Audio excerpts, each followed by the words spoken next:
Barangkali ini yang langsung terlintas di pikiran kalian kalau dengar kata Toraja.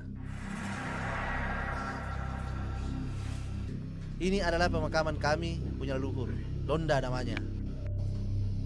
Tidak perlu takut, siapa saja boleh masuk ke sini. Cuma saja, kita orang butuh lampu Petromax karena di dalam Londa gelap gulita.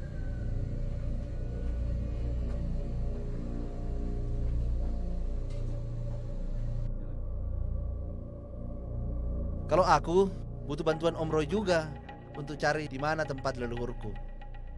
Terakhir kali aku ke sini waktu kecil. Om Roy ini semacam juru kunci di sini. Gua Londa sangat luas, tapi di dalamnya sempit. Makanya kalau ke sini harus ajak yang tahu betul seluk-beluk goa. Kalau tersesat bisa keluar di desa lain. Goa alam ini sudah jadi makam leluhur orang Toraja sejak abad ke-11. Sudah lama sekali, Mi. Hampir 1000 tahun. Hanya keluarga Lengke dan Pangrapa, keturunan bangsawan, yang boleh dimakamkan di sini. Buat orang luar mungkin seram. Ada banyak peti, tengkorak, sama tulang-tulang. Nah, yang unik, di dalam Londa ini sama sekali tidak ada bau tak sedap. Itulah hebatnya orang Toraja. Kami pintar mengawetkan mayat pakai ramuan tradisional. Bung, di dalam Londa juga ada Romeo dan Julietnya Toraja. Namanya pun mirip Romi dan Yuli. Orang-orang cerita berdua ini sepasang kekasih yang bunuh diri sama-sama. Cinta mereka tidak direstui karena masih sedara.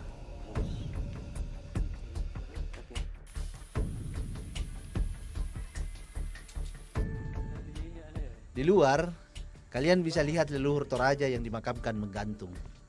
Model peti matinya kuno, sesuai status sosial yang meninggal. Semakin tinggi derajatnya, makin tinggi pula erongnya.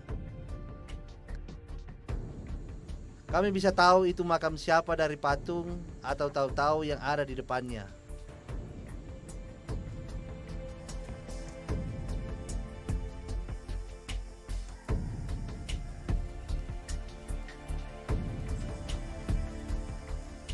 Makam gantung atau erong tidak hanya di dekat Gua Londa, ada juga di tempat lain, misalnya di Ketekesu. Ada 3 bentuk erong yang seperti rumah adat ini merupakan keturunan bangsawan. Lalu yang bentuk kerbau melambangkan laki-laki. Sedangkan yang seperti babi ini artinya makam wanita.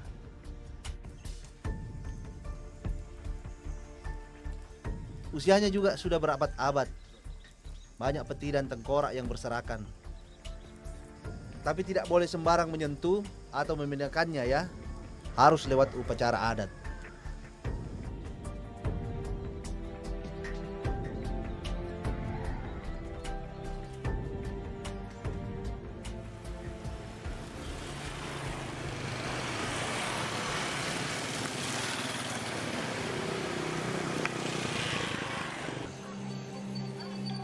Mantepao itu kabupaten baru di Toraja. Kalau dari Makassar, sekitar 10 jam jalan darat. Tapi Bung, tak perlu khawatir. Banyak bus yang siap mengantar ke kampungku. Pokoknya, jadi daerah tujuan wisata unggulan di Indonesia. Oh ya Bung, di bulan Agustus waktu ada festival Toraja, kampungku akan kebanjiran turis. Biasanya ramai dari dalam Indonesia, juga dari luar negeri.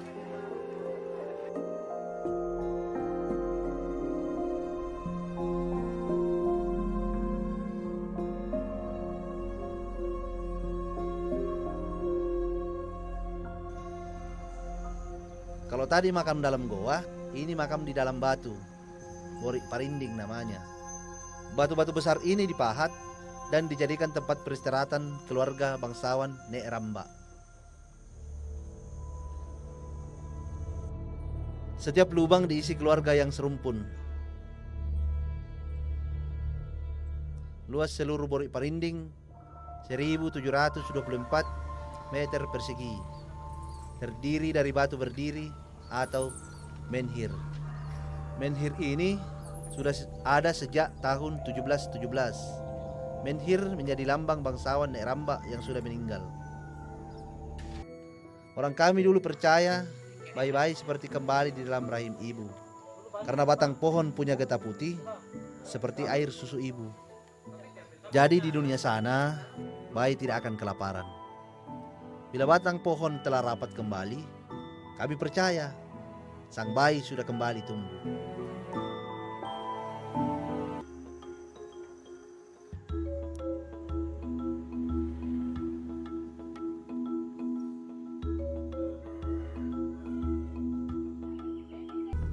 Kalian pasti penasaran mengapa banyak kuburan batu dan goa di Toraja. Itu karena sejak dulu nenek moyang kami ingin memperlakukan jenazah dengan baik. Dipilihlah goa dan batu supaya jenazah tidak rusak oleh air dan tanah, sehingga dapat dilihat oleh anak cucu kelak. Leluhur punya tempat mulia di hati orang Toraja, Bung.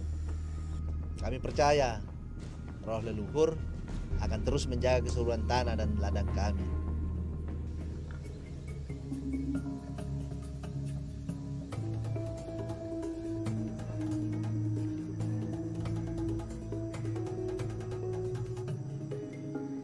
Di pemakaman manapun akan kalian jumpai patung Tahu-Tahu. Tahu-Tahu ini melambangkan leluhur kita, orang yang sudah dimakamkan. Tapi Tahu-Tahu khusus kalangan bangsawan saja.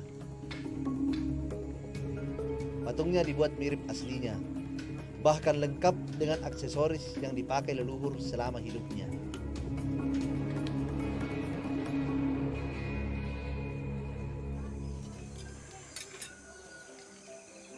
Sekarang di Toraja hanya ada 7 pembuat patung Tahu-Tahu. Pak Noi ini salah satunya. Tidak semua orang bisa membuat Tahu-Tahu karena sulitnya memahat kayu.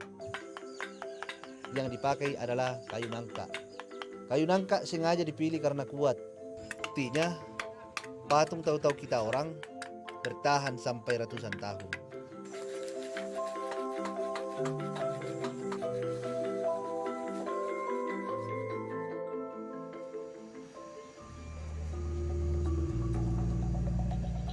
Buat kami, pemakaman itu adalah peristiwa yang sangat besar. Prosesnya pun panjang. Sebelum dimakamkan, orang Toraja harus lewati ritual yang panjang. Meninggal belum sempurna kalau belum jalani upacara Rambu Solo. Seperti nenekku yang sudah hampir 2 tahun tutup usia. Nenek masih ada di bagian belakang rumah. Buat kami, nenek belum meninggal, tapi tengah terbaring sakit. Kalau malam kadang aku tidur di samping nenek, menjaganya. Rambu Solo itu upacara yang akan mengantarkan orang meninggal. Hari ini ada Rambu Solo, Om Marambak Papayungan dan istrinya Tante Yakolina Rapak Papayungan. Mereka saudara jauh dari mamaku. Om dan Tante sudah 7 bulan meninggal, tapi baru sekarang diupacarakan.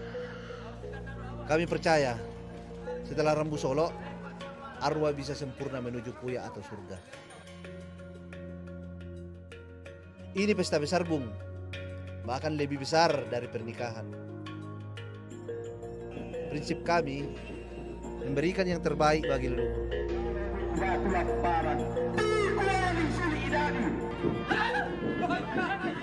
Begitu ada Rambu Solo, seluruh keluarga besar dan saudara akan datang.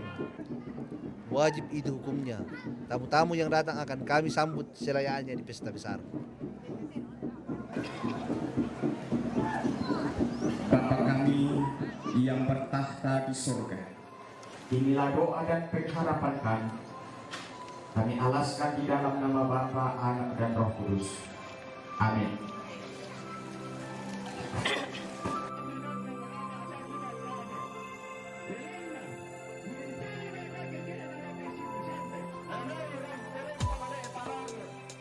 Yang aku suka, semua akan saling bantu biar kegiatan lancar. Perempuan punya tugas khusus, menjamin urusan perut semua yang hadir. Tuan rumah harus menjamu tamu dan saudara sebaik mungkin sampai kenyang.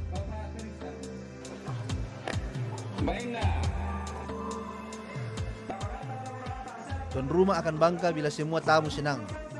Tapi bila tamu tidak suka, tuan rumah akan menanggung malu.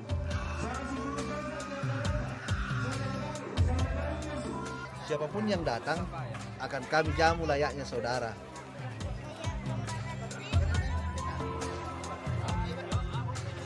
Tak pandang bulu, termasuk turis asing. Itulah mungkin mengapa tradisi pemakaman dan keramahan suku kami terkenal hingga mancanegara.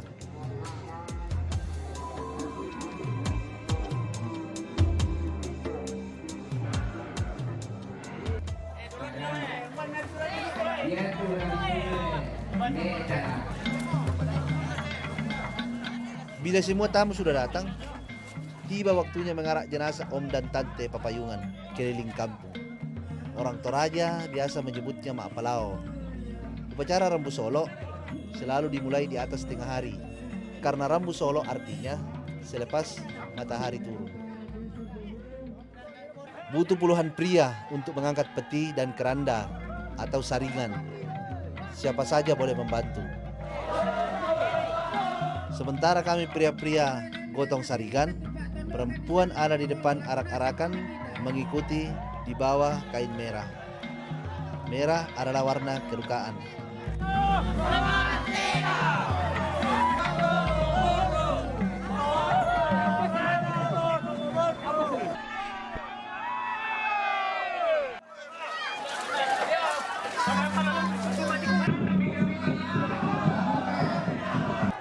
Justru harus gembira supaya Om dan Tante senang.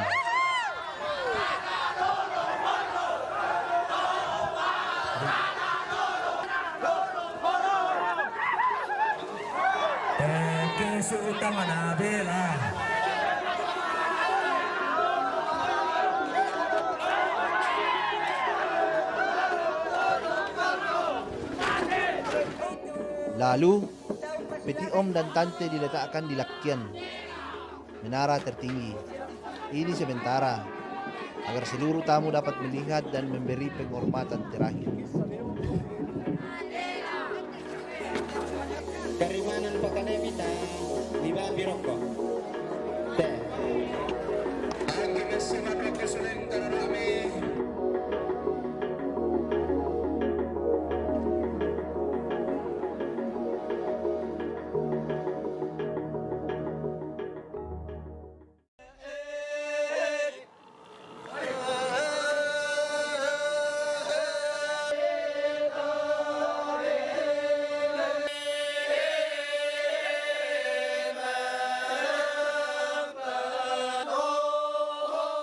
Banyak nilai budaya dalam upacara Rambu Solo.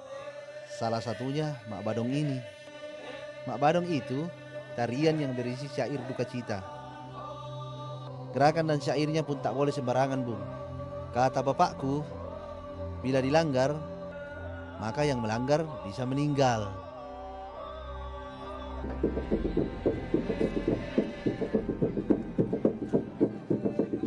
Rangkaian acara Rambu Solo memang sangat banyak.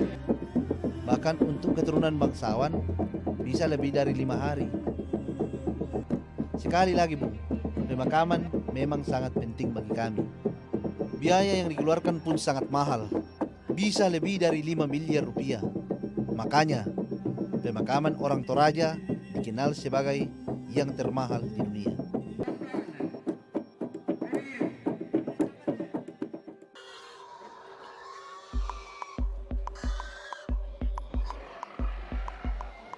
Ini yang membuat upacara Rambu Solo mahal. Ada hewan-hewan syarat seperti babi dan kerbau. Kerbau atau tedong dalam bahasa Toraja harus ada. Kami percaya kerbau adalah kendaraan yang akan mengantarkan jenazah ke surga.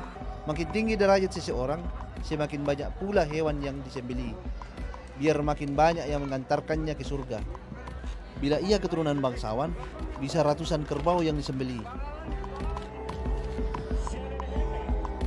dari kerbau biasa sampai Saleko. Kerbau albino khas Toraja yang harganya bisa tembus 900 juta satu ekor. Keluarga bangsawan akan malu bila tidak menghadirkan Saleko. Dalam upacara om dan tante ini ada 2 ekor Saleko. Ratusan kerbau dan babi yang akan disembelih. Tidak semuanya dibeli sendiri. Ada juga pemberian keluarga lain yang datang. Biasanya pemberian ini akan saling berbalas nanti kalau ada yang meninggal.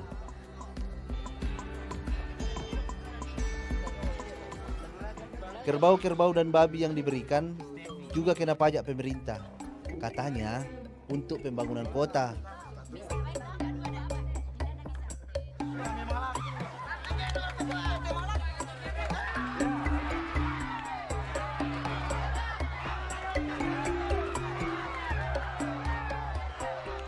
Kami punya adat.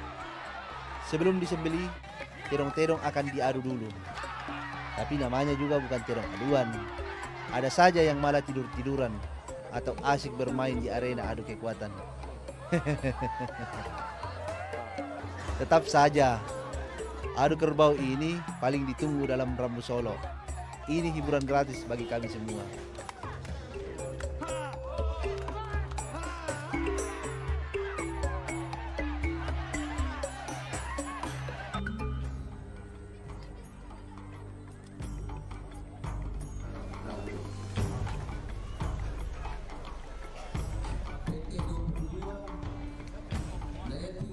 Hari berikutnya setelah diadu, kerbau-kerbau pun siap disembelih. Nantinya, daging-daging kerbau ini akan dibagi ke seluruh masyarakat sebagai ucapan terima kasih. Saudara kami yang muslim pun akan kebagian. Mirip kurban toh?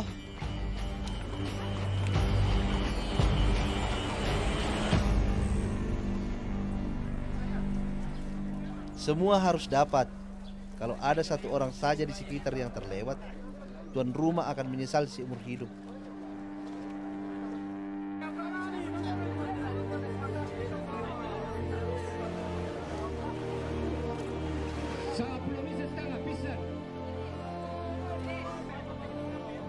Enam hari sudah jenazah om dan tante disemayamkan di atas lakian. Kini saatnya hari pemakaman mereka. Seperti mengerti suasana hati kami, alam ikut meneteskan air mata.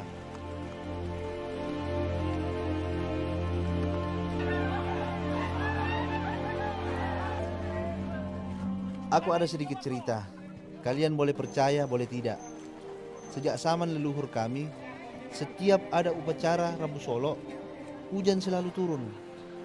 Meski lagi musim kemarau, tak ada yang tahu pasti sebabnya.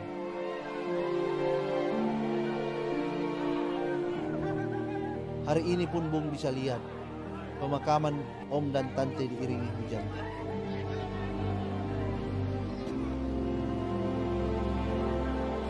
Semua orang bersemangat mengangkat peti karena om dan tante memang orang baik. Berdua akan dimakamkan di Patane, tak jauh dari rumah.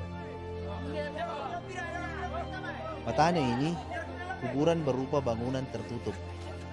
Patane dibangun karena goa dan batu besar yang sudah berkurang jumlahnya. Tapi tujuannya sama, biar jenazah dapat dilihat anak cucunya kelak.